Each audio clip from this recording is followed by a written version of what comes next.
Hello and welcome everyone. Let's learn the retrosynthetic analysis of a provided and given compound.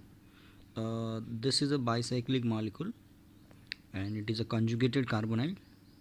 So one can say ऐसे type की compounds में सबसे पहले जहाँ पर हम मेन मोइटी देखते हैं ये वाली, that's the conjugated carbonyl. So generally इसका जो हम रेट्रोसिंथेटिक एनालिसिस करते हैं तो सबसे पहले आपको यहाँ पर फंक्शनल ग्रुप इंटर कन्वर्जन करना होगा. और फंक्शनल ग्रुप इंटर कन्वर्जन जब हम करते हैं सो इट कन्वर्ट्स जो कंपाउंड हमको प्रोवाइड किया गया है सबसे पहले उसका कन्वर्शन हो जाएगा आपका. Let's talk about here. ये आपका जो सिस्टम है it will be converts into this one now. ठीक है, मीन्स हमने क्या किया यहाँ पे उस पर्टिकुलर कंपाउंड को हमने कन्वर्ट किया है.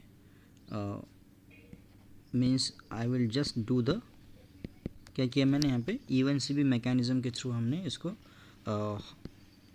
लाइक दिस फंक्शन को, that means I am going to convert that compound into. So here alpha beta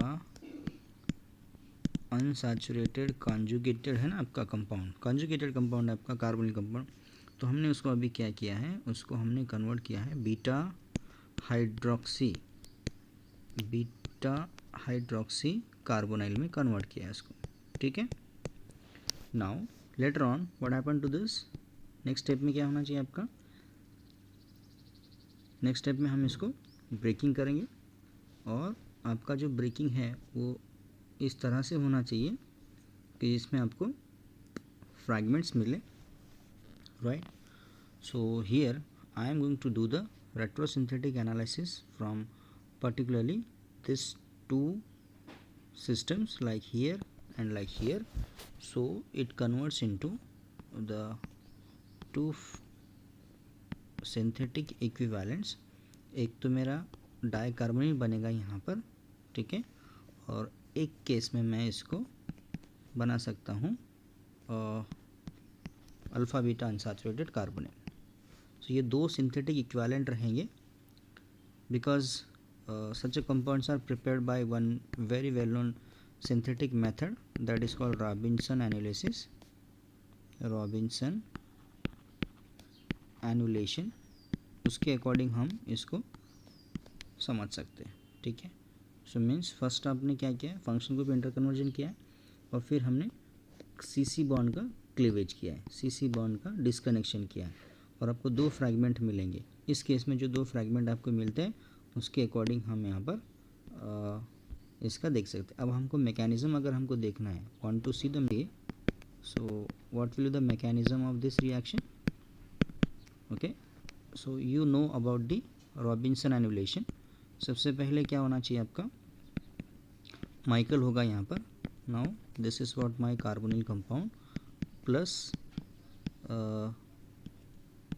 this is your conjugated one. So you know that first of all that base is there, it is a base catalyzed reaction. So base basically क्या होता है आपका, यहाँ से proton को abstract करेगा, कार्बेनियन बनेगा और वही कार्बेनियन जो है it use to interact with this one beta position में. ठीक है, ये इस तरह से बनेगा. सो पहली स्टेप में आपको यहाँ पर जो प्रोडक्ट आपको मिल रहा है वो इस तरह से रहेगा. Now see here this is what the beta carbon, this is alpha carbon. ठीक है, this is what beta alpha. okay, और this is beta, this is alpha. यहाँ पर आपका ये वाला है. now again it is a basic medium reaction. so अब जो होगी आपकी इंट्रामोलिकुलर कंडेंसेशन होगी. वो इंट्रामोलिकुलर क्या होगी, अभी कंडेंसेशन होगा. so this is what oxygen. Okay, और इंट्रामोलिकुलर आपका कंडेंसेशन होने की वजह से आपको जो प्रोडक्ट आपको मिल रहा है वो मिल रहा है beta hydroxy. Now let's see. So here यहाँ मेरा कार्बोनिल रहेगा, here will be my OH.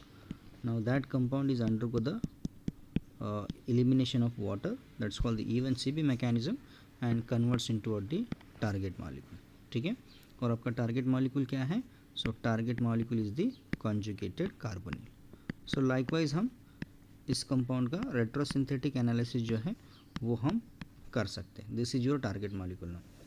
Now अब यहाँ पर मैकेनिज्म स्टेप क्या होती है, पहली स्टेप होती है आपकी माइकल एडिशन।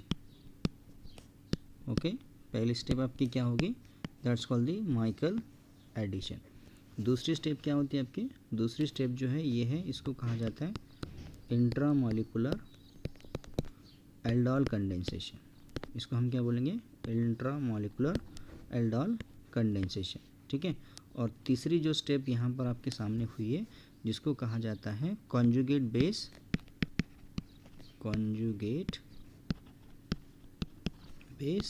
एलिमिनेशन, ठीक है ना।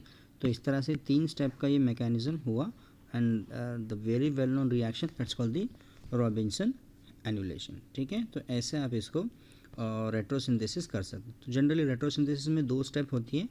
एक स्टेप तो आपको बताना होती है कि रेट्रोसिंथेसिस आपको करना होता है, बट उस कंपाउंड का सबसे पहले आपको क्या करना होता है, उस कंपाउंड का आपको रेट्रोसिंथेसिस करके दिखाना होता है। Retrosynthesis means you are converting target molecule toward the synthetic equivalent, ये होती है रेट्रोसिंथेसिस, ठीक है। और दूसरा उसका क्या करना होता है आपको, केमिकल सिंथेसिस, यानी कि उसका आपको शॉर्ट में केमिकल सिंथेसिस देना होता है। और इसीलिए इन दोनों स्टेप्स को मिलाकर ही रेट्रोसिंथेटिक एनालिसिस कहा जाता है। Okay, so this is what the very simple example of the retrosynthetic analysis. Thank you.